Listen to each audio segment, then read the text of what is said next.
Hello everyone. இன்னைக்கு பார்த்தீங்கன்னா, ABC juice எப்படி செய்றதுன்னு நான் உங்களுக்கு சொல்லிக் குடுக்க போறேன். ஸோ அந்த கேப்ல கொஞ்சோண்டு ஆப்பிள் சாப்பிட்டுக்கலாம். ஓகே. ஸோ ஃபர்ஸ்ட்டு பார்த்தீங்கன்னா, பிளெண்டர் எடுத்துக்கோங்க 1. And then carrot, beetroot and apple. So இது 3 இன்கிரீடியன்ட்ஸ் தான் இதுக்கு தேவைப்படும். ஸோ நான் பார்த்தீங்கன்னா, பீட்ரூட் வந்து சின்னதா இருந்ததுனால நான் 4 பீட்ரூட் எடுத்துட்டு, ஸோ கேரட் வந்து மீடியம் சைஸ்ல 2, அதுக்கப்புறம் ஒரு 3 ஆப்பிள்ஸ் எடுத்துருக்கேன். சின்ன ஆப்பிள் அதனால. நீங்க வந்து கிரீன் ஆப்பிள் கூட இதில ஆட் பண்ணலாம். பட் எனக்கு வந்து இந்த ஆப்பிள் ரொம்ப பிடிக்கும். Red apple. அதனால நான் அத ஆட் ஆட் பண்ணிக்கிட்டேன்.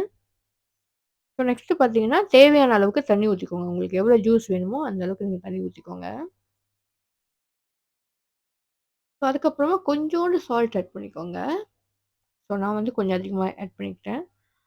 ஸோ நெக்ஸ்ட்டு பார்த்தீங்கன்னா, இத அரைச்சுக்க வேண்டியது தான். ஸோ வேற எதுவும் நம்ம இதில ஆட் பண்ண தேவையில்ல. ஒரு 1 நிமிஷம் நல்லா வந்து பிளெண்டர் பண்ணிக்கணும் இத.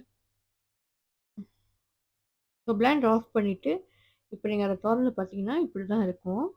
ஸோ இத வந்து நம்ம அப்படியே குடிக்க முடியாது. இத வந்து வடிகட்டி தான் நம்ம குடிக்கணும். ஸோ அதனால ஒரு பவுலு, அப்புறம் வந்து ஒரு வடிகட்டி எப்படி சொல்றது தெரியல. சாரி. ஸோ வடிகட்டி வச்சுட்டு நல்லா வந்து வடிகட்டிக்கணும் ஜூஸ. ஸோ அதுக்கப்புறமா வடிகட்டின ஜூஸ பார்த்தீங்க அப்படின்னு சொன்னா, இந்த மாரி ஒரு 4 கண்டெய்னர்ல நான் ஊத்தி வச்சுக்கிறேன். இப்ப 7 நாள் இருக்கு அப்படின்னு சொன்னா, நீங்க 7 நாளும் இந்த ஜூஸ குடிக்கலாம். பட் நான் வந்து செப்பரேட் பண்ணி குடிப்பேன். ஸோ எனக்கு வந்து 4 ஜூஸ் போதும். ஒரு வாரத்துல 4 தடவ இது நான் எடுக்கிற மாரி இருக்கும். ஸோ இந்த மாரி குட்டி, குட்டி பாட்டில் வாங்கணும்னு வச்சீங்கன்னா, எக்கோ ஷாப்ன்னு நமக்கு மலேசியால இருக்கு. ஸோ அங்க போனீங்கன்னா, இந்த மாரி நீங்க வாங்கலாம். ஒரு பாக்கெட்ல 4 இருக்கும்னு நெனைக்கிறேன். ஸோ அதில தான் நானும் பர்ச்சேஸ் பண்ணியிருந்தேன். ஸோ நெக்ஸ்ட்டு பார்த்தீங்கன்னா, பேலன்ஸ் இருந்தது எனக்கு இவ்வளோ ஜூஸ் இருந்துச்சு. ஸோ அத வந்து நான் என்ன பண்ணேன், அத வந்து கண்டெய்னர்ல போட்டு வச்சுக்கிட்டேன். ஸோ அவ்வளோதாங்க. இது ரொம்ப சிம்பிள் அண்ட்